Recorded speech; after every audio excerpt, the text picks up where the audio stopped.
I've picked as my round 10 play of the day from the FIDE Grand Prix in London the game between Kasimdzhanov and Alexander Grischuk. If Grischuk could win this game, then he would have a chance of catching up Mamedyarov, and he was really going for it in this game. Let's take a look at the position. We join the game after 30 moves, and it's already been quite a lively struggle. You can see that Grischuk has advanced his kingside pawns, which is potentially very risky because his own king is quite exposed, but of course it cramps White's king terribly, and if the position ever opens up, then White's king can be in terrible trouble here, on the back rank or possibly on this diagonal. So it's a very sharp position indeed, and Grischuk is actually a pawn up in this position. So he's managed to stabilize things. He's in control. However, Grischuk had very little time. He was down to just a couple of minutes to get to the time control at move 40. Now perhaps he could simply wait here, just effectively pass until the time control. But I think very bravely Grischuk started out on a very bold plan. He played king to f8, beginning a king march across the other side of the board where he felt his king would be safer. Now I think this is an excellent idea actually, but as I said, I think very brave indeed. Now the question is, can White break the position open before the king actually reaches its destination where it should be safer behind these three pawns? So here is a critical moment. So for example, can White play rook e4, attacking the g-pawn? Well, he can of course, but in that case I think Black would have a big advantage in the endgame after, for example, here, takes, pawn takes, and the king is still in desperate trouble. For example, rook here, trying to snatch the h-pawn, but rook d3, attacking the pawns here, and well, here's an example of how White can suffer in this kind of endgame. Pawns are now even, but suddenly there's a threat of mate, and Black is really in control here. Okay, what else have we got? Of course, White could try pawn to f3 to break things open, and this really does look quite scary. However, Black is alright because he can take and then play queen g4, pinning the rook here. So the rook can't move, and again Black is absolutely fine in this position, has everything under control. So Kasimdzhanov simply had to mark time. He played rook c1 here. So Grischuk continued his king march, so his king trying to reach a safer position, and Kasimdzhanov can only just mark time. Bishop c7, good move. The king isn't completely safe on the queen side while this bishop is still there, so he wants to exchange these off. Of course that does leave his e-pawn a little bit weaker, but it's very difficult for White to take this because there are always tactics against the king. So the king continued its march to a7 and king a8. Excellent manoeuvring from Grischuk, and he's getting closer to the time control on move 40. This is move 38. Here Grischuk would have done best to mark time and perhaps decide on a plan once he reached move 40. He rushed it. He played queen f3, going into an endgame which looks at first glance to be highly favourable for Black, but it's a mistake. So he should instead have played rook f8. I think this is a good move. So that covers the king on the back rank if the position breaks open. Now White can only wait here for a start. Queen g4 is impossible because f2 is en prise. Rook g4 is met by queen d7, and suddenly there's a very nasty threat of rook d2. You can see how moving the king to the queen side is of great benefit. You know, there are simply no problems here at all. So White marks time with rook e3, and now I think this is a good move, c5.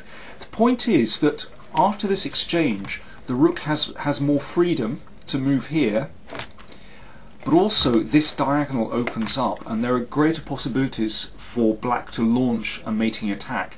Let me give you an example. Okay, the threat here is rook c2, so white has to just wait. Okay, rook d5, maybe teeing up for something like this.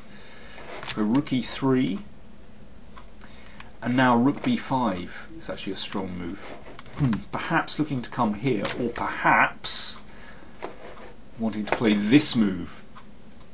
This is very strong. I mean, rook b5 in a sense was kind of a waiting move, waiting for the rook to move up. And if queen takes, then queen f3 is a winning move. Threat check, and either taking on e4 or crashing on f2. It's very powerful. Now, obviously not forced, but I think it just gives you an idea of the possibilities that black has and the attacking chances black has. But Grischuk rushed it. He played queen f3. And the players reached this endgame.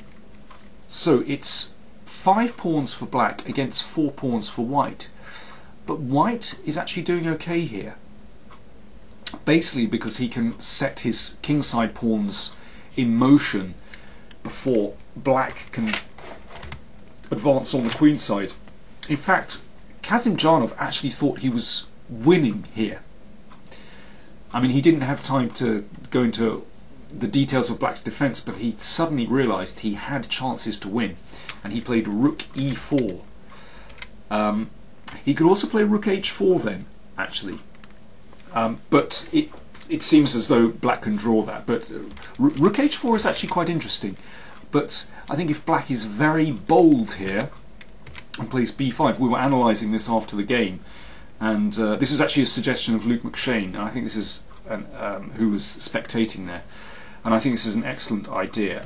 After rook takes, you play a5, and then you set the train, set the pawns in motion, in train, straight away, and the rook can come behind with rook b5, and I think black is actually fine here. So rook h4 is interesting, but probably a draw. But anyway, as I said, Kasimdzhanov actually thought he had very good winning chances with rook e4. Rook b3. So just keeping an eye on this pawn and sort of preventing rook e5. But now g4, this is the point. You don't capture on e5. You just push straight away. And black has to take great care here. For example, rook d4, well, this would be very casual. And now just push, and you can see this, the rook is miles away.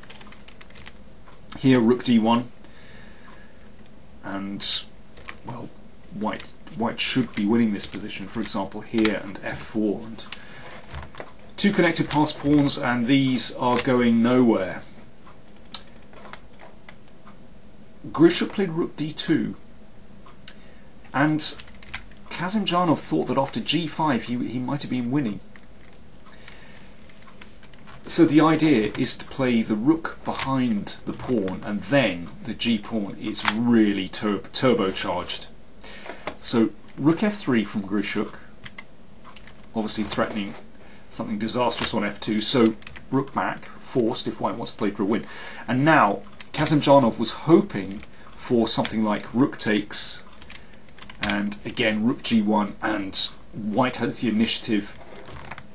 Pawn advances, the king advances, white must be winning. Or, and this is a nice variation, rook d4, and now rook e3. So again the idea is to bring the rook behind the g-pawn, takes, and of course if rook g4 we can play rook g3 anyway. So rook h4, keeping hold of the pawn for the moment and trying to get back. But g6, and now here's a very nice tactic. Rook takes pawn. If rook takes rook, then g7 and the pawn goes home. And if rook g8, then just rook g3, and again. This is going to be winning for white. So you can see how easily things can go wrong for black here. But Grischuk found a very nice defense indeed. In this position, he found rook d5, and this looks very odd indeed, because it seems as though the rook's mobility is somehow restricted, its possibilities are restricted here.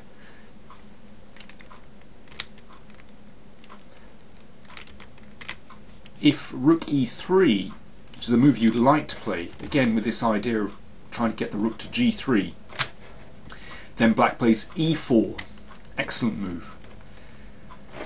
And in that way the rook gets behind the pawn. So for example here, rook g5, and well, black is absolutely fine here. And king a7 makes a big difference with 2 pawns here. Or, let me see, after this move, g6, then you can clear up the pawn very easily. The rook gets behind the pawn. So after rook d5, Kasimdzhanov took on e5. But the trick is this. Now the rook comes down to d2, again threatening something devastating with rook takes pawn, so white has to defend, and now check, and now it's just a draw. By the way, if the rook comes down here, then the rook retreats to d5, and of course this is still a draw. They repeat the position. But if pawn to g6, the rook goes behind the pawn, and well, this can be collected very easily indeed. And in this position, as the pawns are split, then actually black stands better here. You can see it's not really possible to advance those pawns. So I think that was I found that a fascinating struggle actually, but Grischuk will be regretting his missed opportunities there. He really was in control of the game. Once again, I think he ran too short of time and he blew his chances. If you'd like to see a clip of Kasimdzhanov analysing this rook endgame after the game, then I've posted it on the channel, so please do click through to watch that. It's quite revealing. Kasimdzhanov is very entertaining and explains things very well indeed. We were analysing, a group of us were analysing together. Thanks very much for watching. Mamedyarov still in the lead, half a point ahead of Grischuk and Topalov with 1 round to play. See.